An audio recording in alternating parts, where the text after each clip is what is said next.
Dans la phase de retrouvailles, il faut bien distinguer les retrouvailles qui feront partie de ce que l'on va appeler la période des allers-retours et les retrouvailles qui vont déboucher sur la réunion, ce que certains appellent la pré-réunion.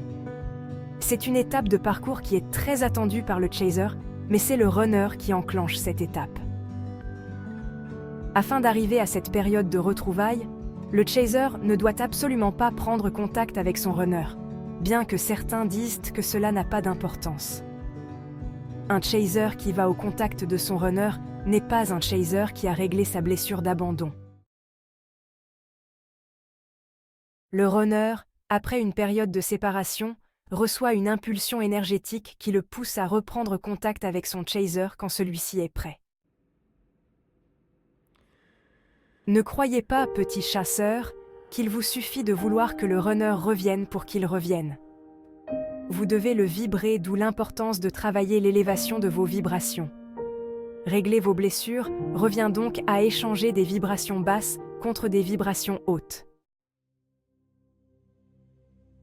Comprenez donc qu'il n'y a rien de cartésien dans ce travail qui ne se passe qu'au niveau énergétique, ni vous ni le runner n'avez le moyen de forcer les choses. Si vous avez conscience du travail que vous avez à accomplir, le runner, quant à lui, n'a absolument aucune idée de ce qui se passe, ni de ce qui lui arrive, puisqu'il est poussé vers vous d'une manière incompréhensible. Comment se traduisent les retrouvailles chez le runner ? Après une grande période de déni dans laquelle il a essayé d'oublier le chaser, il commence à penser de plus en plus à son autre. Il rêve du chaser. Il le voit partout.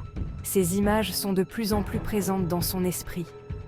Si au début il essaye d'effacer le souvenir du chaser, comme il a pu le faire tout au long de la relation en appuyant sur son petit bouton off, désormais il n'y arrive plus. Repenser à son chaser le renvoie à ses peurs, ce qui le perturbe. Jours, semaines et mois continuent de passer, et ses pensées obsessionnelles le font s'interroger, créant une attraction à laquelle il ne veut plus résister, ce qui le poussera à d'abord chercher des informations sur l'avancée de son chaser. Il peut envoyer des messages ou alors demander à une connaissance qu'ils ont en commun de prendre des informations. Est-ce que le chaser est en couple ? Est-ce qu'il est toujours en colère contre son runner ? Est-ce qu'il a déménagé ? Les retrouvailles peuvent avoir lieu à n'importe quel moment, même si la situation de l'un ou l'autre ne le permet pas. L'un des deux est en couple. Éloignement géographique. À cette période, le runner est encore dans son ego, surtout si l'on n'est pas en phase de réunion. En effet, il n'est pas éveillé spirituellement au début de cette période d'aller-retour que l'on nomme également retrouvailles. Il a toujours peur de son lien. Il a encore des appréhensions vis-à-vis du chaser. Il a peur de ses sentiments et de ses émotions. C'est le comportement serein du chaser qui permet de faire avancer le runner sur son chemin d'éveil. Comment savoir s'il s'agit des allers-retours ou de la phase de réunion qui s'enclenche dans le parcours flamme jumelle ? En début de parcours, le chaser n'attend qu'une seule chose, que son runner, après le clash des égos qui leur avait fait vivre une première séparation, revienne. Après avoir énormément travaillé sur lui d'un point de vue spirituel, le chaser arrive à attirer de nouveau son runner. Cependant, tant que le chaser accepte le retour du runner après 2 mois, 3 mois, 8 mois d'absence sans explication, qu'il lui ouvre sa porte car trop heureux de le voir revenir, cela démontre tout simplement qu'il n'est pas encore lui-même dans son entièreté et que la blessure d'abandon n'est pas réglée.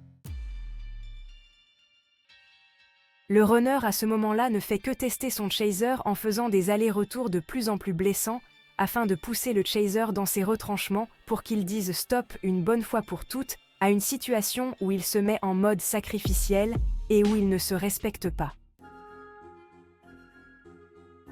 Le chaser doit apprendre à se respecter tout comme le runner doit apprendre à le respecter. Cependant, ne culpabilisez jamais de continuer à accueillir votre runner quand vous avez peur de le perdre. Petit à petit, après 2, 3, 5, 10 allers-retours, ou plus, qui vous fatigueront émotionnellement, car à chaque fois que le runner reviendra, vous penserez que la phase de réunion s'enclenche. Il y aura un aller-retour de trop, une situation qui ne vous parlera plus, le manque de respect de trop, et là, vous déciderez de mettre un terme vous-même à cette relation. En début de parcours, c'est inimaginable, mais vous y arriverez forcément. Le retour du runner qui enclenche véritablement la réunion est un retour différent de celui des allées et venues continuelles. Vous le verrez, vous le sentirez car déjà le runner ne sera plus dans ses masques. Il parlera de cœur à cœur et comme vous avez l'habitude de détecter les mensonges chez lui, vous sentirez qu'il dit la vérité. De toute façon, comme vous serez aligné, vous ne supporterez plus les mensonges et le comportement de votre runner en phase d'aller-retour, qui vous écœurera.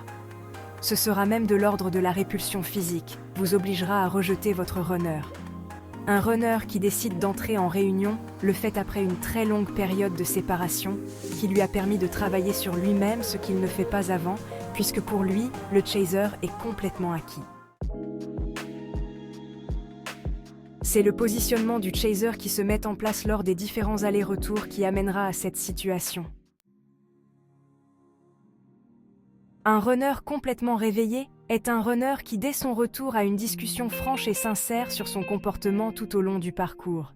C'est un runner qui demande pardon au chaser de l'avoir fait souffrir, et c'est un runner qui devient insistant, qui veut s'impliquer dans la relation et qui ne quittera plus son chaser, même si ce dernier considère qu'il est trop tard.